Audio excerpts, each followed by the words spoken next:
No longer a slave to fear. Real Cuff Radio is about to begin. I am a child of God. I'm no Everybody longer loves a a hero. slave to fear. I believe there's a hero in all of us. I am a child. Welcome to Real Cuff Radio. We have done a lot of different interviews about abortion. Everybody from the founder of Father Heart to Alveda King. But I have never done a radio show with somebody who actually used to perform abortions for Planned Parenthood and is no longer doing that. But I'm really going to say I recommend her book. Her book is called Unexpected Choice. It's so well written that I would have to say it's kind of like the style that Hemingway used to write, where you felt like you were there. You know, of course, I work in surgery, so I have been in different cases and, you know, worked around a lot of doctors that did abortions and, you know, actually have been in some of those cases. On the line, I have Dr. Giebink. She is an OB-GYN, and for 30 years, she delivered babies here and overseas, which I want to get into because both me and my wife came out of the missionary field. Doctor, how are you today? Oh, I'm doing well, thank you. Well, we're so glad to have you and so glad that you wrote this book. We were talking right before the show started, and my wife wanted to say something. I was just going to say that after reading this book, I unfortunately, back in 90 or 91, had an abortion, which, of course, I'm not proud to say, but transparent enough to say it, that my life is an open book as well. But I wanted to say, because of her book, it made me realize that I had never forgiven the doctor and I had never prayed for her. I am grateful to say that because of this, it made me aware that I needed to pray and forgive. So thank you for that, Dr. Giebink. Wow. Back to you, Todd. Wow. Yeah, so there's so many ways we can go with this, but do you want to start and just tell a little bit about your story? We don't have to, you know, we're only doing 20 to 30 minutes, so it doesn't have to be anything long, but kind of a little bit on your background, and then we'll go up to what you're doing now. Okay. Well, I come from a very scientific-based family. There's a number of doctors in our family. Medical school was sort of like my second career. Initially, I didn't know I was going to go into OB-GYN, but that became something I was interested in. I never really planned on being an abortion doctor. I think there were a number of steps that got me there. I did end up closing my private OB-GYN practice and going and working at Planned Parenthood full-time, which lasted 1 year, and then we parted ways. And then I got back into doing my passion, which is delivering babies. After some time, I became a Christian, a believer. Then sometime after that, I realized that God's character is a God of life, and it took a while for me to come to terms with that. And then once that happened, I became involved with the pro-life movement and some pro-life legislation in South Dakota, and it was called Vote Yes for Life. And I sort of came out to the forefront kind of dramatically in 2006. And since that time, my life has just been amazing. God has taken me to a number of places and a number of platforms, and ultimately I ended up writing this book, which was a long process, and one in which I wasn't sure I was doing what God wanted me to do. So I think it was about 4 or 5 years ago, I just said, okay, Lord, I've done everything that I can do to make this book happen. I'm done. If something you want me to do, then, Lord, you're going to have to make the connections. And so that was sort of like laying out a fleece, and then it was just amazing what God did. When people ask me why I wrote this book, I said, well, I was trying to be obedient, and some of the God stories are just so amazing.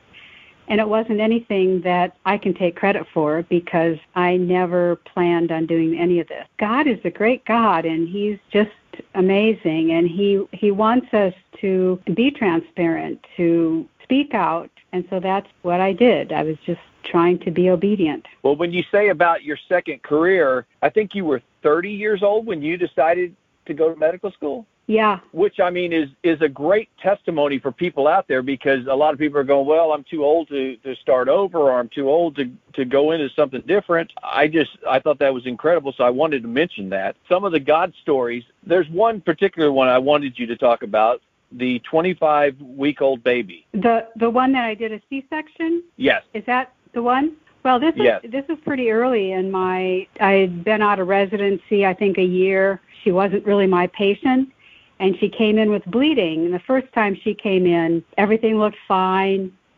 I said, let's just keep this going as long as we can. And then she came in, I don't know, a week or two later, and I happened to be on call again. And this time the baby really looked like it was being compromised. And I told her that I painted a pretty grim picture, because back almost, 25 years ago, I can't remember, but 25 weeks was not always considered viable. It was sort of the edge of viability. And so I wanted her to be prepared. I knew that we'd probably do a C-section, but I wanted her to understand that a baby at 25 weeks could be quite compromised if they even would survive. And she said, let's just go with everything we got. And I did her C-section, and the baby did so amazingly well. Never was intubated. I think it required a little bit of oxygen, but not much. He did so amazingly well. But, he had been stressed with, I don't know if it was a chronic abruption or whatever, but he had already been stressed and just came out so vigorous. And then I actually ran into her at a pro-life rally like 15 years later, and she came up to me and she said, you probably don't know who I am. And she started explaining, and I said, I know exactly who you are. And she was so happy to tell me that her son was doing amazingly well, and he was healthy, athletic. She said he didn't even wear eyeglasses. Yeah, that's just, I don't know. I heard that story, and I was just, blown away. Yeah. It's just an amazing story, because back then, now, 25 weeks, I think we're much more competent at saying this is viable. It's one of those things that when you think, I think I also tell in the book the story of when I was working at Planned Parenthood, and a young woman came in for a dating ultrasound, and as I walked in the room and I saw her laying on the table, the ultrasound table, and I could see her belly, and in my mind, being an OB doc, I'm thinking, this is a baby. I mean, obviously she's well beyond what we can do in South Dakota electively. I did her scan, and I said, you're 24 weeks. There's no place in South Dakota where you can get an elective abortion, and I don't even know if there's anything in this region where you can do 24 weeks. And she said she had an appointment, I think it was Kansas, and as long as she wasn't 25 weeks, she'd be okay. And then I kind of kicked myself without, knowing the whole story ahead of time, because, you can tweak a few things, and I wish I would have gotten her at 25 weeks, and then she wouldn't have qualified for an abortion in Kansas. Hopefully she didn't go through with it, but you never know. I don't know. I assume she did, because she was very motivated to go and just wanted to make sure she wasn't too far.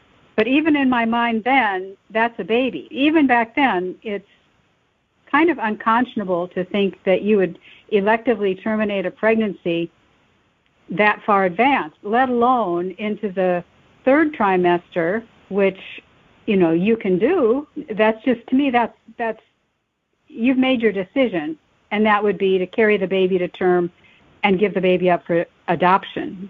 So even back then, I wasn't radically pro-abortion. And there's so many organizations nowadays. I mentioned Father Heart is one, which is also called Living Alternatives. The lady that runs that, or who started it, had an abortion herself. And so she started this so women would have a place to go, have their baby, and then they decide if they want to keep it or adopt it out. And their adoption rate is very high. There's a lot of places like that now. So there's a lot of alternatives for these mothers if they don't want the child. Yeah. Yeah. A lot more than there was, back when you were working for Planned Parenthood. Well, so much has happened since Roe v. Wade, since even a couple decades after Roe v. Wade. I mean, since then, so much has happened. And in South Dakota, every time we had a pro-life legislative bill, we would talk about it. And I remember in 2006, the first vote yes for life, I think it was a referendum, kind of forced people to talk about the issue. And it became much easier to talk about abortion. And so people were asking more questions. And I think people were getting educated about what is abortion, what is informed consent, what are potential complications, and what are the alternatives. And I think back when I was working at Planned Parenthood, I think a lot of the patients were so undereducated, and I didn't have time to talk to them about what abortion is. And of course, we know so much more about not only the physical risks, but the emotional risks. I think we can talk about alternatives. And I know in my OB practice, I would get young women, mostly college students, who were considering abortion or considering adoption. Unfortunately, very few women who are thinking about adoption actually go through with it. They have the baby and they find it very, very difficult to give the baby up. A lot of times they think, well, abortion is so much easier than adoption. And so what we need to do is cultivate that idea that adoption is a good idea. Well, just to sort of plant that seed that if you have an unexpected, unplanned pregnancy, that you don't have to have an abortion. It's acceptable. You can be single and be pregnant. There's very little discrimination against single women who are pregnant. And so you can carry your baby and then decide what to do. But I think women have so many more avenues now to talk about what to do, and they have more resources. There's more resources out there for them. There's pregnancy help centers, and you can look on the internet and find a whole lot of stuff. And a lot of them have what they call open adoptions, where they'll actually, 10 years down the road, they'll have a family reunion, and the mother gets to come back and see what her, child's doing, what her child's becoming, and everything else. So it's gotten a lot better. Yeah. You were going to say something, Julie? I was just going to say, when I was in college, I wrote an essay on abortions and the statistics and everything that's presented, and you were mentioning adoption, and I just wanted to say that the statistics that they had was it used to be 9% were available for adoption, but when Roe versus Wade and so forth came forth, now we're only at 1% is available for adoption. So I just wanted to put that into the air, so if somebody is thinking about adoption or abortion, that adoption is really needed, because a lot of people out there that can't have their own children for whatever circumstances, and only 1% available makes it tough. Yeah, I think we all know couples who have been in that situation and how difficult it is to find a baby to adopt. My wife and I were both missionaries before, and I was a missionary in Russia, and she was a missionary in Bulgaria, and then we both ended up in Uganda, Africa. She was from San Francisco, and that's how we kind of met.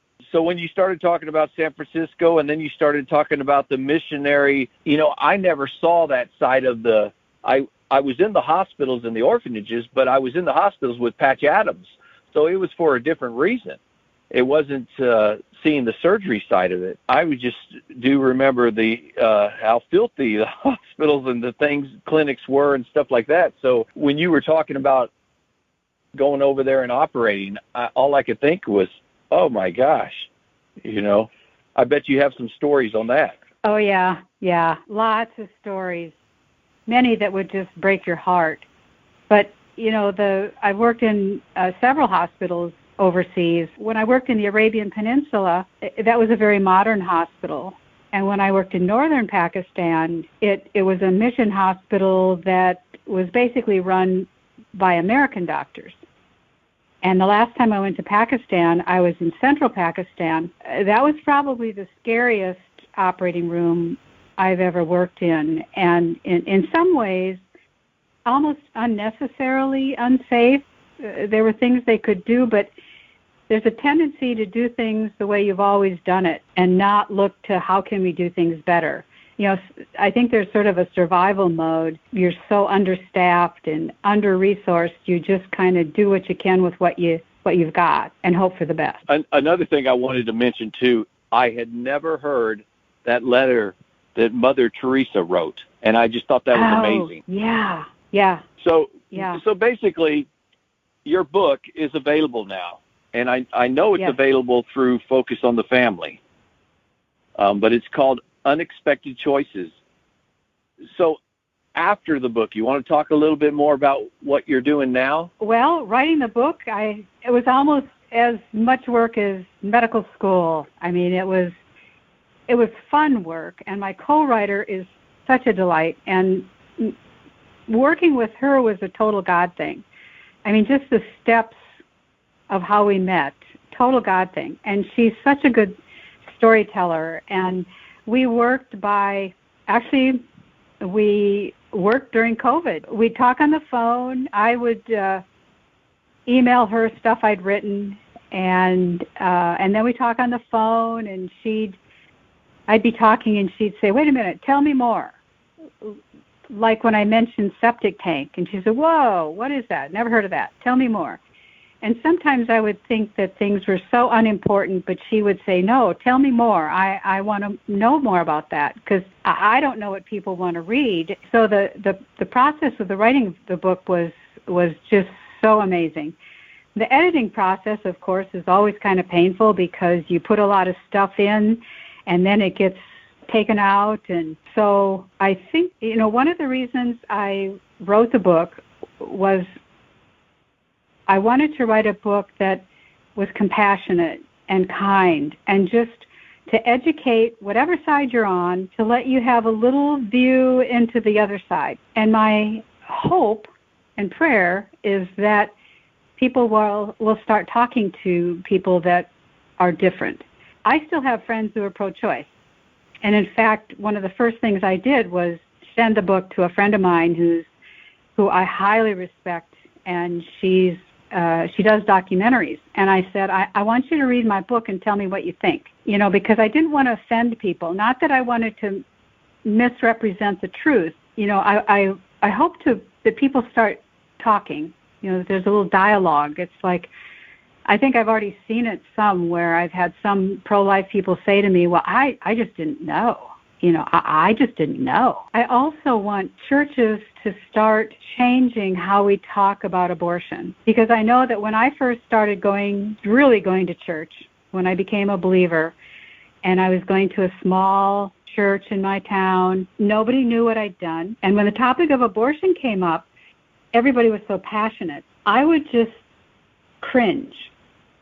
And I think, oh my gosh, if they knew what I'd done, they'd hate me. And now I think, how many women are sitting in a congregation who've had an abortion, have never revealed that to anybody, and they have that same feeling?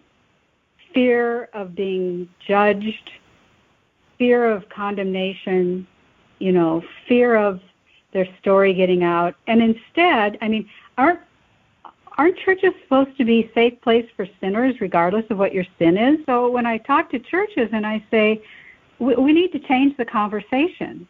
We need to make it safe for women to say maybe they're thinking about abortion and they need to talk about it, but they don't feel that it's safe, or they've had an abortion and they're suffering in silence.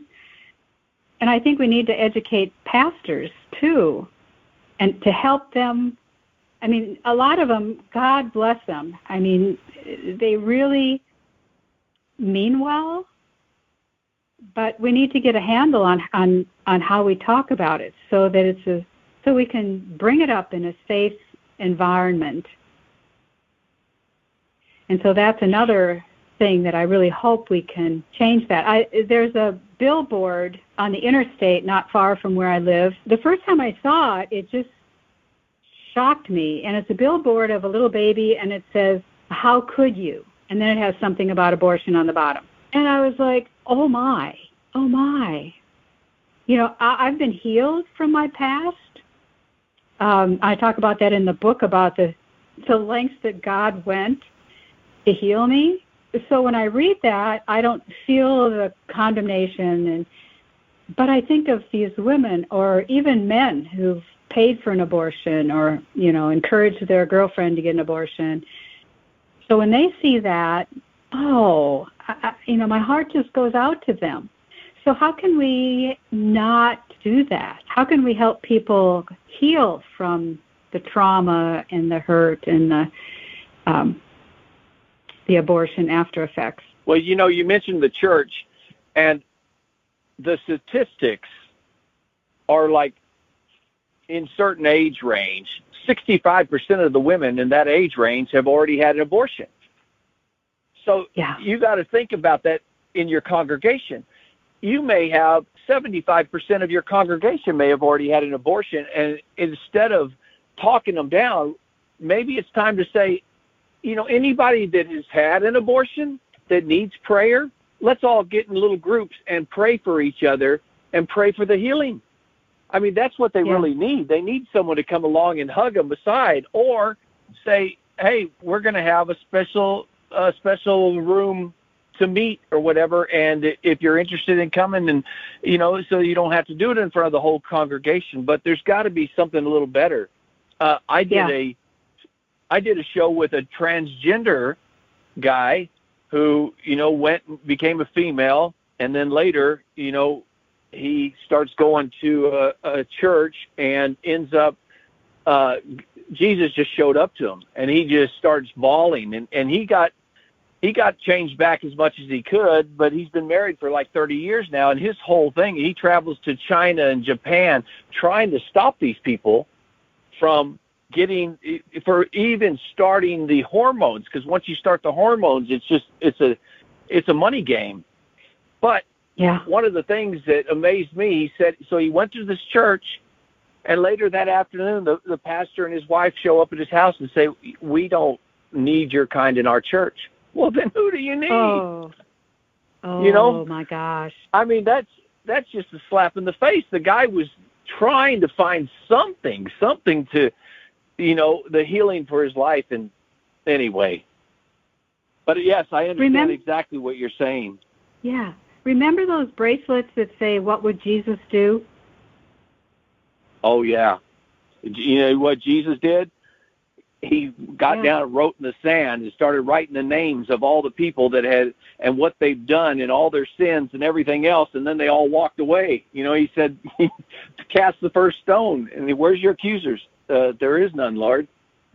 Because the truth is we've all sinned. And it's all, you know, and one person will say, well, I haven't sinned as bad as you. Well, you know what? You just did.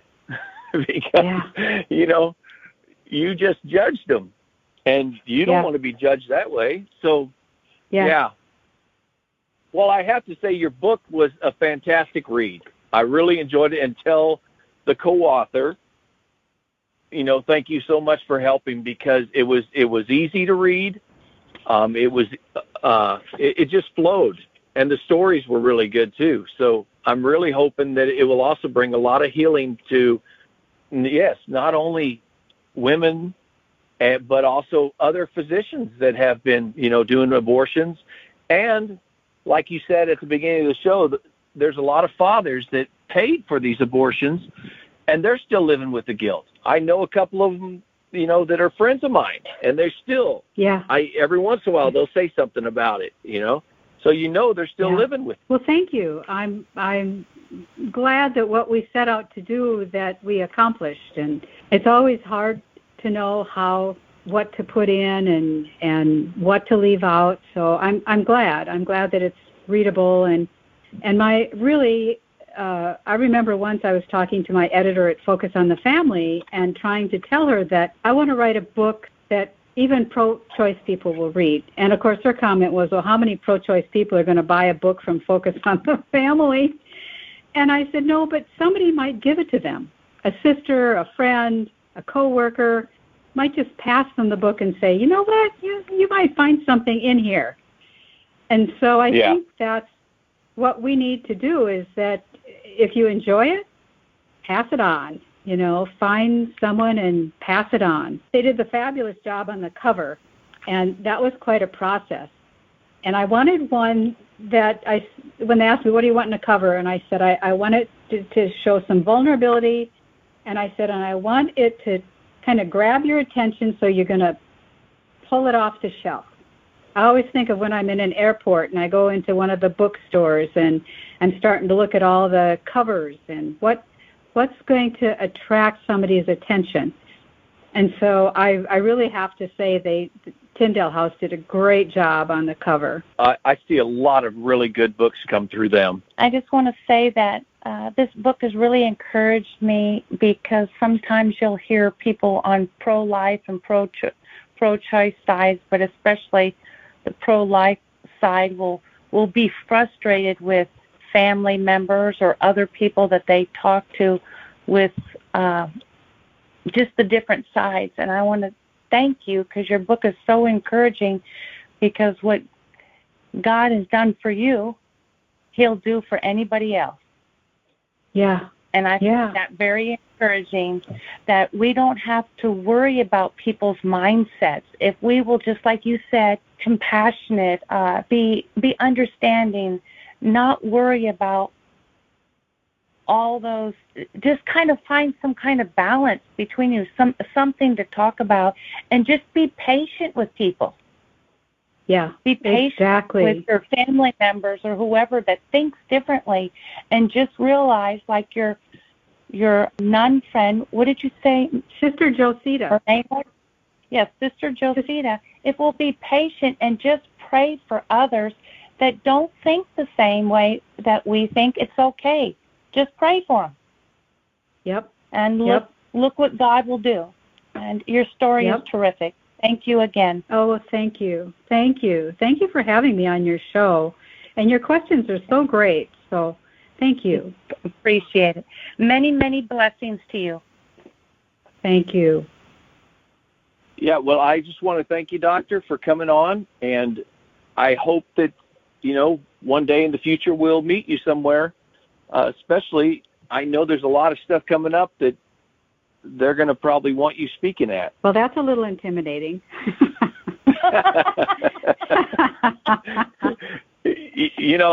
I'll tell one more story. So before my wife went to Africa, she went to the call in L.A. Was that in L.A. With Louis, and